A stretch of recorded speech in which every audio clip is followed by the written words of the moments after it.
Hi, you guys. Welcome back to Meaningful Motivations with Tracy Erickson. And of course, if you are new to this channel, welcome. My name is Tracy Erickson, and this video is going to compare what we learned in Bryan Kohberger's arrest affidavit compared to what we already knew from the tarot reading that was done before his arrest. So stay tuned.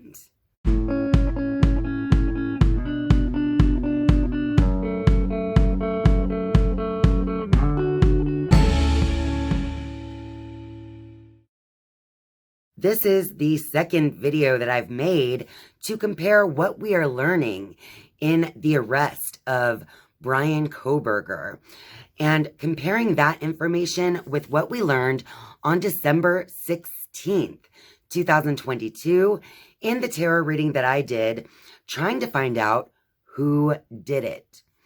So in today's video, we learned quite a bit more than we had in the last video reviewing this case. So in the last video, we reviewed the very few answers that the police could actually give us during their initial press conference, because Bryan Kohberger was finally arrested on December 30th, 2022. So on December 31st, I made that first video going over what was confirmed in that press conference.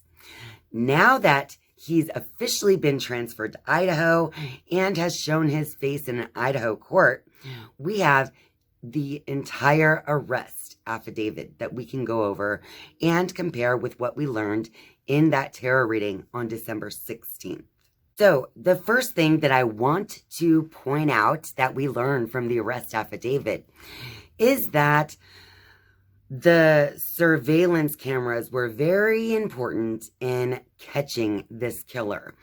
And if you watched the second reading where I channeled Kaylee Goncalves, that reading was done on December 14th. We said right away in only the very second card that was drawn that security footage would be an important part of this case. The second one is surveillance cameras may provide important clues. And according to the arrest affidavit, it states that at approximately 4:17 a.m., a security camera located at 1112 King Road, a residence immediately to the northwest of 1122 King Road, picked up distorted audio of what sounded like voices or a whimper, followed by a loud thud. A dog can also be heard barking numerous times, starting at 4:17 a.m. The security camera is less than 50 feet from the west wall of Kernodle's bedroom.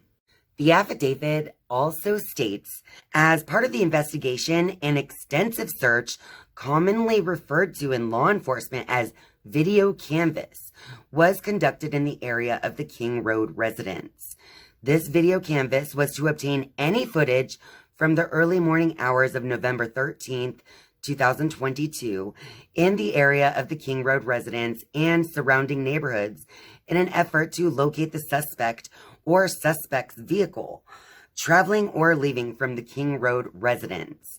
This video canvas resulted in the collection of numerous surveillance videos in the area from both residential and business addresses. I have reviewed numerous videos that were collected and have had conversations with the other MPD officers, ISP detectives, and FBI agents that are similarly reviewing footage that was obtained. Now, the next thing is the white Elantra, the car. Then finally, we got the last card here. It says triggers, name, car, place. And I find it interesting that in the picture, it's a white car. So we did already kind of go over this a little bit after the police press conference, but the arrest affidavit actually points out that the car was seen multiple times on these surveillance cameras. And this car is literally a huge piece of evidence in actually capturing Bryan Kohberger. So I just want to go over that part again because the car was brought up in the tarot reading as a major trigger word for this investigation. And here's what the arrest affidavit has to say about the car.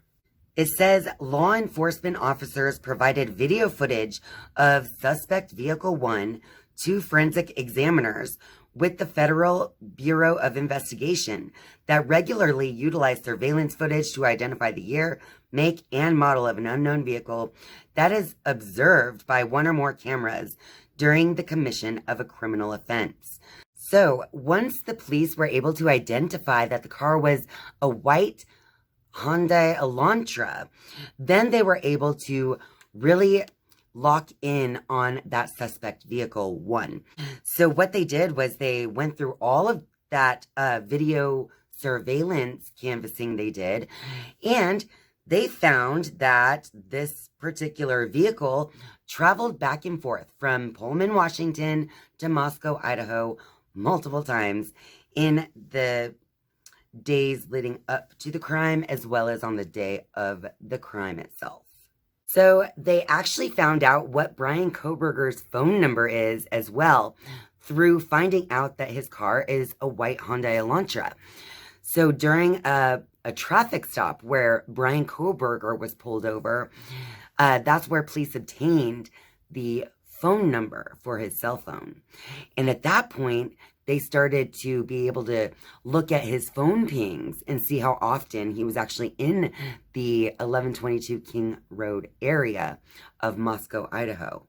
Before we take a look at exactly how many times Bryan Kohberger was in their area leading up to this crime, let's go over some of the other key points that I saw in the arrest affidavit that were really confirming what we already learned in the tarot readings regarding this case. So first, I want to point out that the cards told us that DNA or some type of forensic evidence was going to be an important part of solving this case. Forensic science field will provide important clues. So I assume this means DNA, such as blood and hair and touch DNA, fingerprints, things like that. All right, let's get our final card. In the affidavit, the police who wrote this up states there, I also later noticed what appeared to be a tan leather knife sheath laying on the bed next to Mogen's right side when viewed from the door. The sheath was later processed and had K-bar USMC and the United States Marine Corps Eagle Globe and Anchor insignia stamped on the outside of it. The Idaho State Lab later located a single source of male DNA left on the button snap of the knife sheath. The affidavit also points out that during the processing of the crime scene, investigators found a latent shoe print. This was located during the second processing of the crime scene by the ISP forensic team by first using a presumptive blood test and then aminoblack, a protein stain that detects the presence of cellular material. The detected shoe print showed a diamond-shaped pattern similar to the pattern of a Vans type of shoe sole, just outside the door of DM's bedroom, located on the second floor. And this is consistent with DM's statement regarding the suspect's path of travel. And do you remember when the cards told us that whoever the killer is a narcissist or a sociopath? And we're like, well, duh, anyone could have told you that. Killer profile indicates narcissist or sociopath. Well, any of us could have said that, right? I think that much we know. Well, in the news, there are many headlines now coming out from people who know the suspect, Bryan Kohberger, and how he behaves.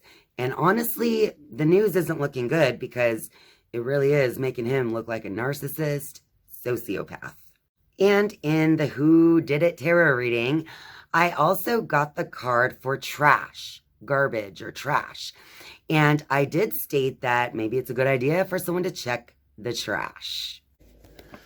We also got trash, discarding, throwing out. Maybe someone needs to look at the garbage, the trash. And the arrest affidavit states that on December 27th, 2022, Pennsylvania agents recovered the trash from the Coburger family residence located in Albrightsville, Pennsylvania. That evidence was sent to the Idaho State Lab for testing. On December 28th, 2022, the Idaho State Lab reported that a DNA profile obtained from the trash and the DNA profile obtained from the sheath identified a male as not being excluded as the biological father of suspect profile. At least 99.9998% of the male population would be expected to be excluded from the possibility of being the suspect's biological father. During the Who Did It tarot reading, we got not only cards stating that this killer is connected to the internet, but we also got cards to confirm that this killer was definitely connected to the internet. Oh, look, the killer's like looking online, looking for the answers, seeing, they're not facing the truth of what's going on. They're definitely tuned into the internet. There's another message confirming that. And if you've been watching the news, then you would know that he's definitely connected to the internet.